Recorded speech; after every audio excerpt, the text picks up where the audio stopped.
Banking என்ற வார்த்தையின் எழுத்துக்களை உயிரெழுத்துக்களையும் சேர்த்து எத்தனை வெவ்வேறு வழியில் எழுதலாம்னு கேட்குறாங்க.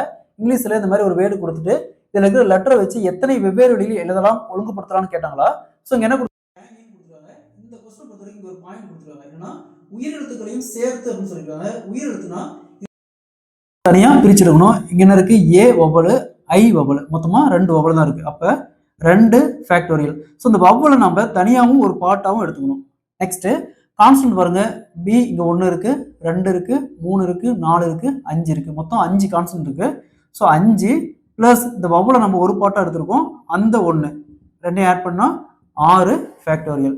ஸோ நெக்ஸ்ட் இந்த 6 ஃபேக்டோரியல் இன்ட்டு வவலுக்கான 2 ஃபேக்டோரியல் வகுத்தல்.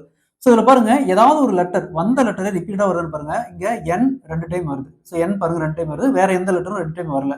ஸோ அப்போ என் மட்டும் 2 டைம் வருது, அப்போ 2 ஃபேக்டோரியல். ஸோ இந்த 2 ஃபேக்டோரியலுக்கு 2 ஃபேக்டோரியல் அப்படியே கேன்சல் ஆயிரும். ஸோ இங்கே பேலன்ஸ் பார்த்தோம்னா 6 ஃபேக்டோரியல் மட்டும் தான் இருக்கும். 6 ஃபேக்டோரியல் அப்படின்னா 6 ரிபேஸில் 1 வரைக்கும் 6 into 5 into 4 into 3 into 2 into 1 இது அப்படியே பெருக்கணுமா 720 வரும். பேங்கிங் என்ற வார்த்தையின் எழுத்துக்களை உயிரெழுத்துக்களையும் சேர்த்து மொத்தமா 720 வெவ்வேறு வழியில் எழுதலாம். Option C is the correct answer. இதே மாதிரி இந்த சம் பாருங்க, கேபிட்டல் என்ற வார்த்தையின் எழுத்துக்களை உயிரெழுத்துக்களையும் சேர்த்து எத்தனை வெவ்வேறு வழியில் எழுதலாம்னு கேட்கறாங்க.